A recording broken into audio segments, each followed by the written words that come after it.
did you feel you proved at the combine with your numbers?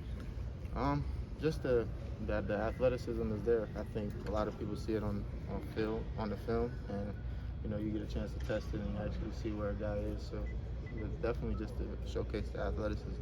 What did you want to show today? Just being smooth and being fluid, and that I wasn't just preparing to kill the combine. I can actually backpedal and do more than just press. So showcasing my versatility as a corner. That wait period between the combine and today, was it stressful? Was it busy? How would you categorize that whole process? After the combine, it was like a relief. I was more relaxed than ever. I calmed down, and this process, I was more anxious to get out here and just be back competing and working out with my guys, with AJ and Quez, and then Shane got to jump out there with us. Just being back out there, might be the last time we ever touched the field together. So trying to cherish that moment with them. I've been here 3 years with them guys, and it hit me. It just, kind of emotional about that. But what's the feedback that you've gotten from NFL so far? They always ask me like, what do I think my pros and cons are? Just weighing my pros and cons. I always tell them that there's just room to get better, and they love the IQ and the things that I tell them when I'm discussing with them football.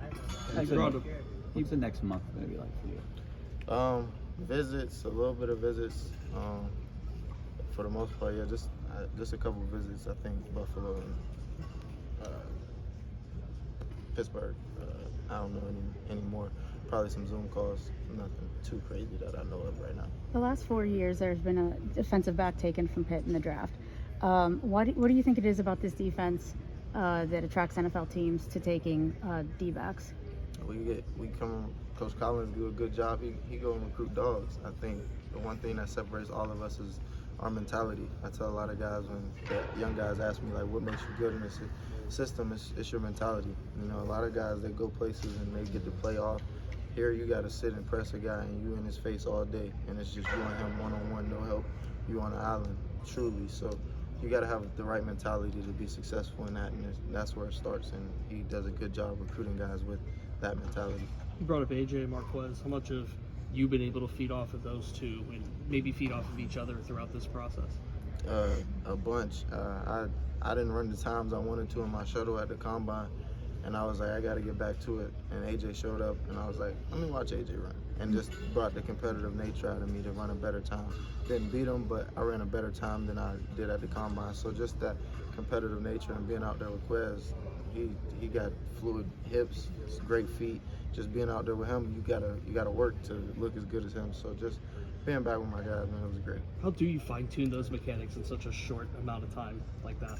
You got to stay consistent, and you got to just trust the process. It doesn't happen overnight. I feel like 2 months is more than enough time if you really put your mind to it. It's all you do. You got to go out there and you got to really work. If you want something, you got to go and get it. So every day you got to do it and do it and do it and do it. And I would find myself in the house walking through breaks and turns and flipping and finding, just always perfecting your craft.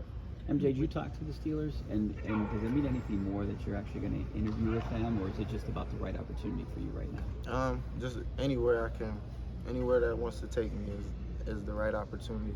It does mean a little something knowing that a lot of people in my family are Steelers fans, so it means something to them. But to me, it's just whoever wants to take a chance on me. We talked about just the lineage here with Pitt sending defensive backs. What would it mean to be the next Alec Clipper guy to get drafted?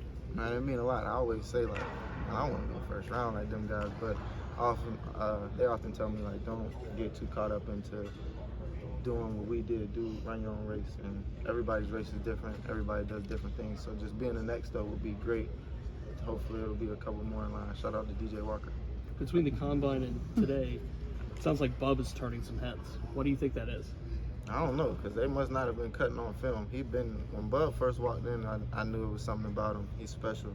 And to be that big, moving that well, running those types of routes, you don't see that often. And if anybody didn't believe it before today, it's definitely real. It's not for fake, and it's not a facade. Like, that's the real deal. I went against Bub every day, so just seeing him progress and get to show it to the world was amazing.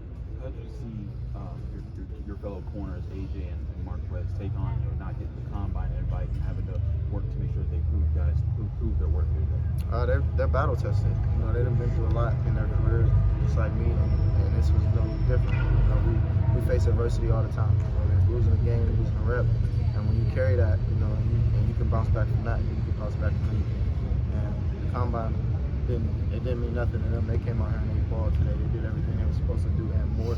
So just being able to showcase, they got their opportunity, and that's all they really ever needed. You were running the ball a lot on picks. The NFL teams you talked to at the combine, remark on that? At the East-West, my coach was like, it's a production-based league. He was just addressing the team. He wasn't really talking specifically to me. But I knew in the back of my mind, like, I'm going to be just fine if it's a production-based league, because I'm productive. Like you said, I'm around the ball all the time, so just that's production in itself, and just having a knack for the ball, whether it's special teams, defense, corner, whatever it is, just being around the ball.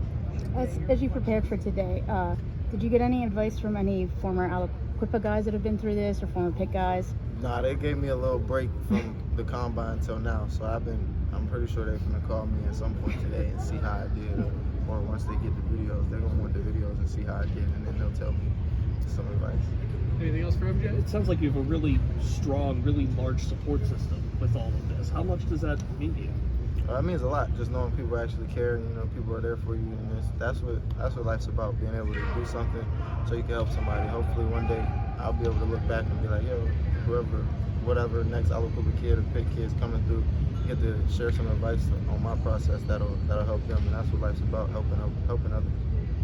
Focus and reflections from Aliquippa.